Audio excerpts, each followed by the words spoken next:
Hi everyone, I'm Heather Poduska and welcome to Thrive, the show where we bring you tips, resources, and people to help you create a more abundant life and business. Today I am thrilled to have my friend Jennifer Truesdale as my special guest. Jennifer is a singer, songwriter, vocal coach, and music career coach, so you can see why I'm thrilled to have her. She's also a graduate of the Berklee College of Music and a 25-year veteran of the music industry. She performs with many of the top musicians on the East Coast, and as a solo artist, Jen melds the blues, funk, soul, and a dash of pop to create a sound that's fun and energetic. She's also a published songwriter who's written, produced, and performed on recordings for major network television shows, including All My Children, Soul Food, Melrose Place, Sunset Beach, One Life to Live, and The Young and the Restless. In addition to her performing and songwriting career, Jennifer is the author of the book, Get Paid to Sing, The Singer's Guide to Making a Living Making Music. Oh, so I'm super excited to have you here, Jennifer. Thank you. I'm super excited to be here. Yeah, I mean, I just was like, I was salivating, and you know, our producer over here is also salivating because he's also an aspiring musician. Oh, I love it. Yeah, and that's who you really specialize in helping, right? Is absolutely. Aspiring musicians. So tell me a little bit about that. Yeah, absolutely. So, you know, you spoke a lot about my performing career and my songwriting career and all that. And I do that continuously, and I love it, and it's amazing. But I also am a coach. Mm-hmm. And for me, that's so incredibly rewarding and cool because not only do I get to reach the world with my music and my performing, but I get to help other artists do the same thing. Mm-hmm. And that is really exciting. And I work with some amazing singers, amazing songwriters, amazing performers of all different ages.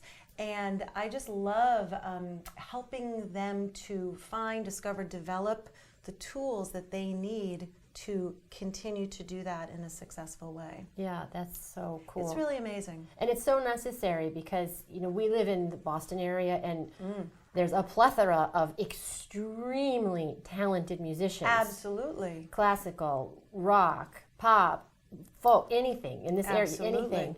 But they're not all working. No, that's true. Or if they're working, they're not working in a very profitable way. Right. A woman, I'll share this with you. This is a very funny story.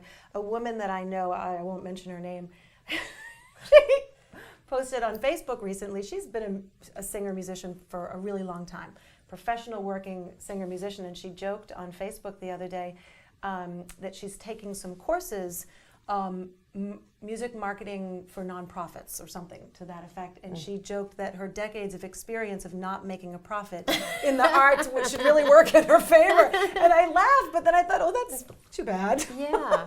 And it was very funny. But yeah, so a lot of them are either not working, maybe not working as much as they would like to be, or aren't making enough to sustain themselves.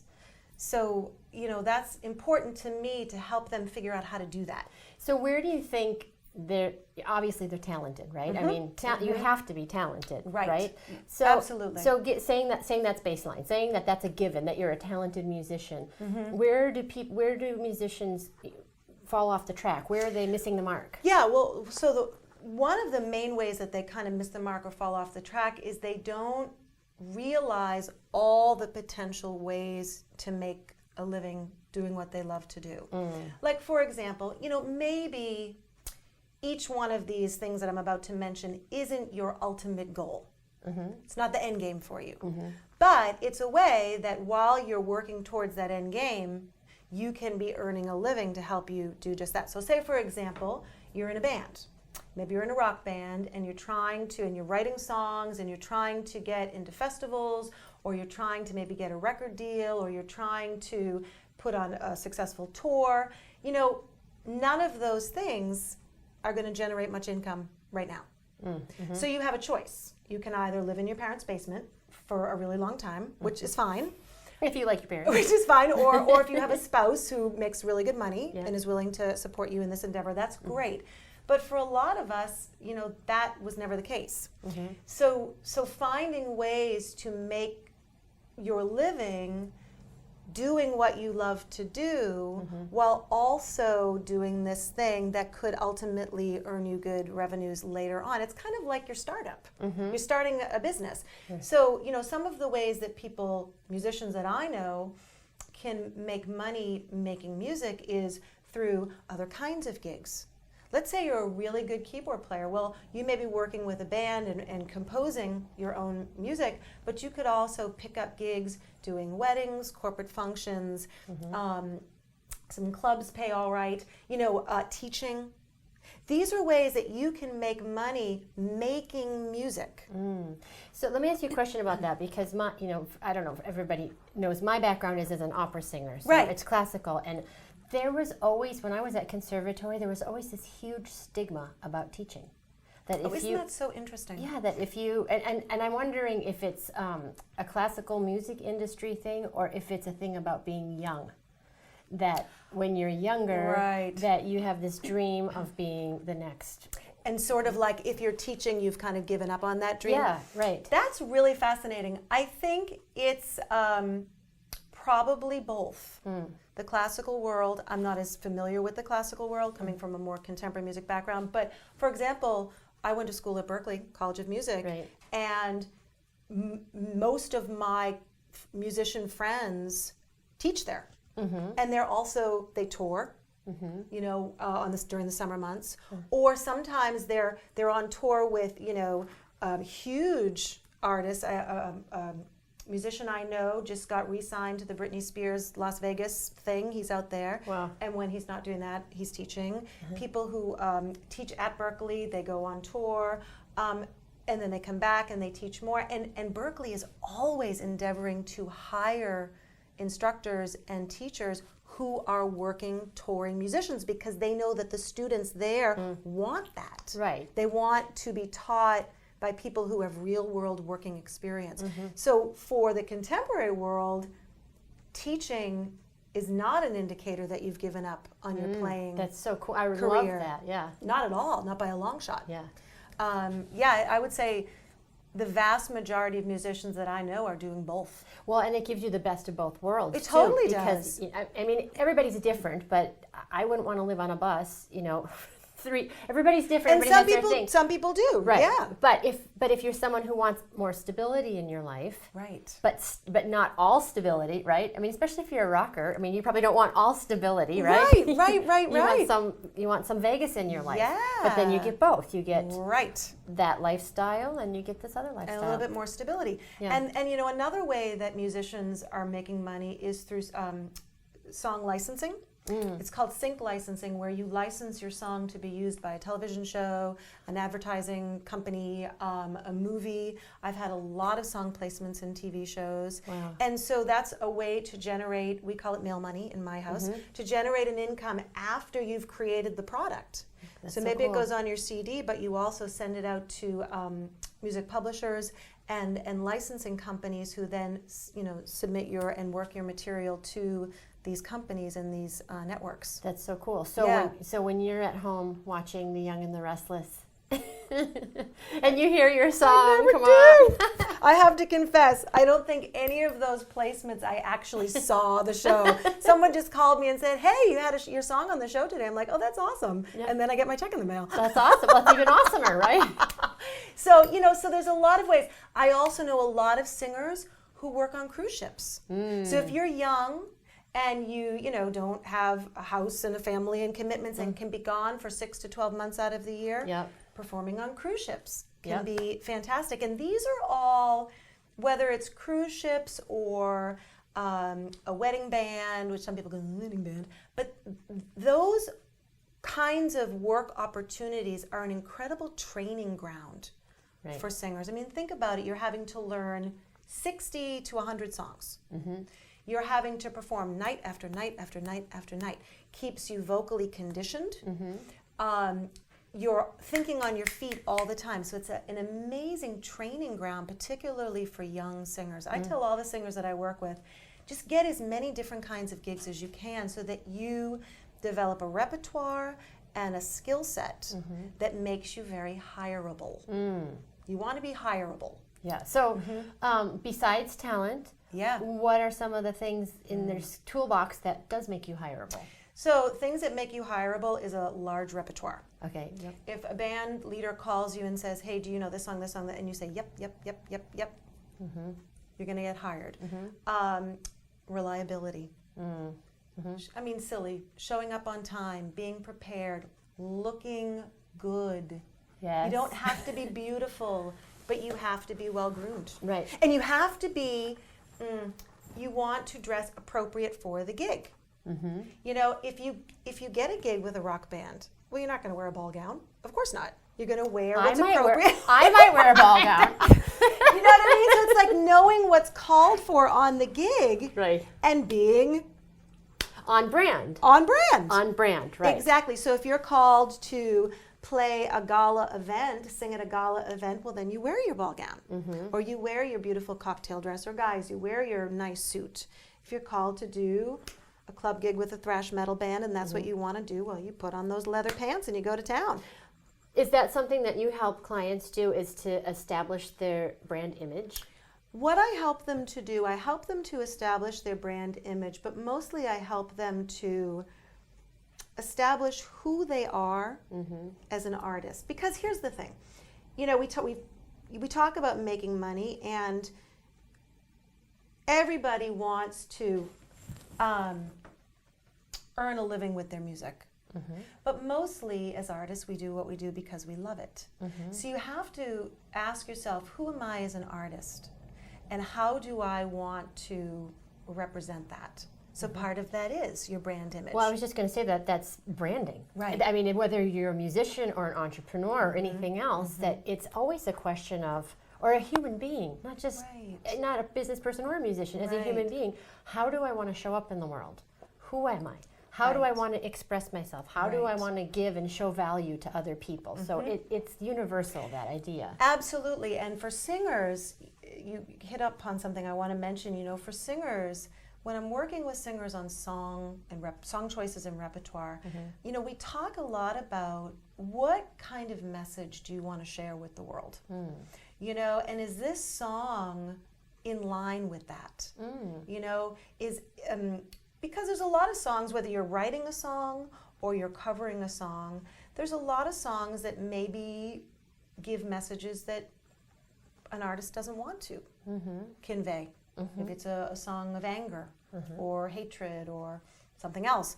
So understanding, you know, who am I as an artist and what do I want to communicate to the world, and then making song choices and artistic choices that support that. So let me ask you, who are you as an artist, and what is it that you want to communicate about your music, your art, your soul? Right. So I'm so glad you asked that question, because I was thinking about that on the way over, and there's a couple of things that I want to say. So first of all, who I am as an artist is has evolved a lot over the years.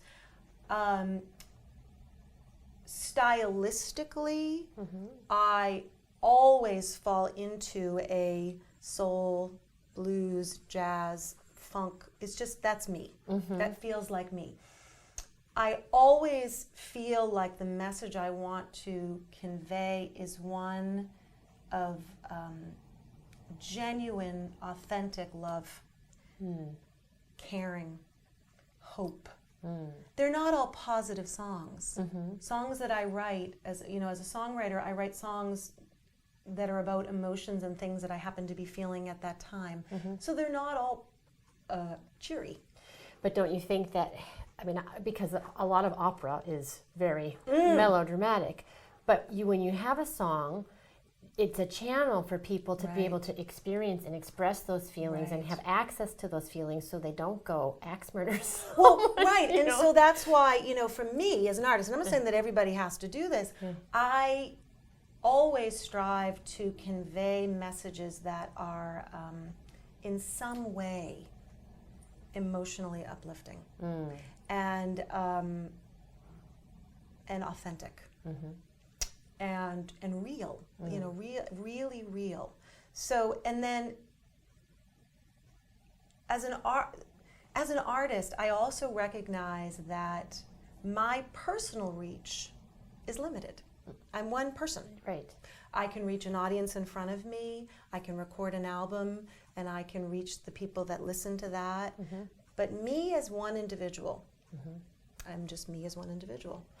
And so for me, I want to help to create a world that's filled with artists. So that then the reach becomes exponential. Right. So that's where I come in as a coach. Yes. Because I want to help other singers to do what I do and help them to help other people do what they do. And it becomes exponential because I really and truly believe whatever your art form is, whatever it is, the more artists we have on this planet, the better off we all are. Amen, sister. You're preaching to the choir. You know, so that me continuing to do my music and continuing to be a performer and a songwriter and a singer and get out there and share my music with the world is important. And then to help other people do the same. Absolutely. And you know, the thing about being one person is that if you're really expressing art at the highest level, it is an expression of love. It is. But everybody has a different love language. Absolutely. So Absolutely. someone might not be speaking your language. That's so true. And that's why we need all the different voices. Right, exactly. And it would be very, you know, I don't know that my music is right for every single music listener out there. Well, and that's okay. So if our audience wants to find out if you are the one. Right. Am I your one? Where can they find your music? How can they get access to your music, your songs? So I have a website. So I have two websites. I'm a woman of many shades and colors and websites apparently. So the website where someone would hear my music is jennifertruesdale.com. That is my artist website. And then my coaching website is jennifertruesdalestudios.com. So I have the two. Let's hold up your book so that people can, if you are an aspiring musician and you are, taking those first steps to carve a path of entrepreneurship as a musician. This would be a great place to start. And this is available on my website, my studio website. So this is a great book for you to start with. I also offer career consultations. We can do them by phone, by Skype, by FaceTime, whatever. Do your clients have to be working in the Boston market? No, I do. I coach singers all over the world. Wow. I have Skype lessons. I do FaceTime lessons. I have done phone lessons. Phone's fine for consultations, but if we're going to be singing and really diving into stuff, I like the facial connection. But no, I work with Skype, and it works beautifully. So yeah. Okay, that's awesome. And since we're talking about coaching, you talked about the world's a better place with more artists. Yeah. And I'm a really big believer that entrepreneurship is a form of art. It is. So talk to me about creative. Yes, it's creating. So talk to me about that concept of entrepreneurship as art and how your musicianship feeds your business and vice versa. Right. So for me, from where I sit and sort of the way I look at things, if you are an artist, you are an entrepreneur. Now, some entrepreneurs want to make more money than others, but if you are an artist and you want to move beyond making art in your living room for yourself and your two best buddies, you are an entrepreneur because you're trying to reach. And so for me, they're both forms of creation. Whether I'm creating a song or I'm creating the next sort of program for my coaching business, whether it's a vocal coaching or whether I'm bringing on another teacher to work with kids because we have a kids program, or whether I'm writing the next book.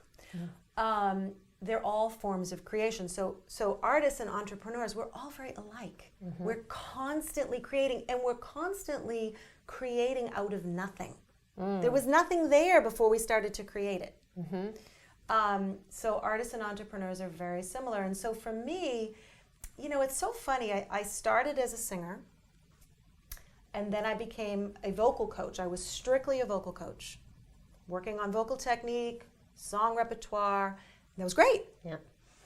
And then that morphed very organically into career coaching, simply because my vocal technique students would say to me, how do I make What's a the living? next step? What do I do with this? I'm sounding and feeling great, but I don't know any musicians. I don't have any gigs.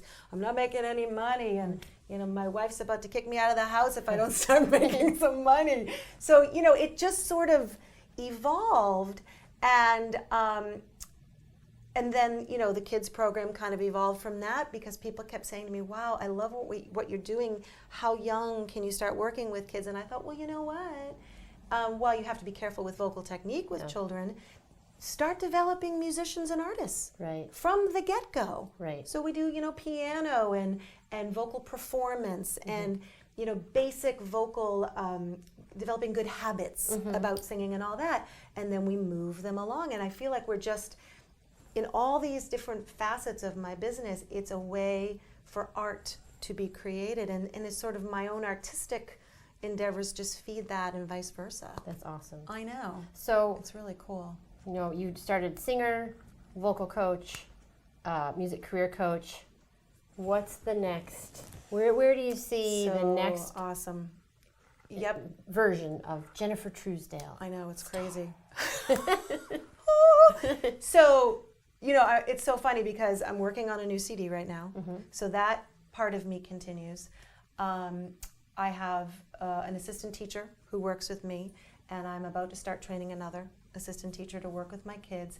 And I just signed my first client into a new program I'm developing for helping musicians develop their own teaching practices. Oh, cool. Very cool. So you take somebody who may be this woman that I'm going to be working with. She's, a very skilled singer and musician, but she's not really sure how to get her practice off the ground, how to get more students, how to expand her own teaching abilities and capabilities and understandings and knowledge, and develop her toolbox so that she can build her client base. I hear a niche calling. Yeah. Yeah. And again, to me, I look at all these kind of crazy, apparently disrelated things that I'm doing, but when I look at them all, what they all say to me is, it's creating more artists. And it's all under the umbrella of the brand of Jennifer Truesdale. Exactly. It's all me. All your stuff. Yeah, and all different things that I've put together. That's great. Yeah. So if someone wants to get in touch with you, give us the URL. I'm sorry, you're drinking your water, but give us the URL one more time. So it's JenniferTruesdaleStudios.com, and you can just click through the contact there. Yep. And the book? Again? The book can be purchased right on my website. Okay. If you go to the products page. There's also a website called getpaidtosing.com that has just sort of a little more information about the book itself, but it can be ordered right on my website. Cool. Yeah. That's great. Yeah. Well, it's been so much fun having you. I know that it's been, in the works for a little while, but I'm glad that we finally connected. Me It's too. it's so special for me to have a musician, a singer on the show. I'm thrilled to be here. And a singer who's also an entrepreneur. Yeah. I mean, come on, those are the best, right? Well, I want to thank you all for being here, too. Until next time, here's to hitting all your high notes. Take care. Bye-bye.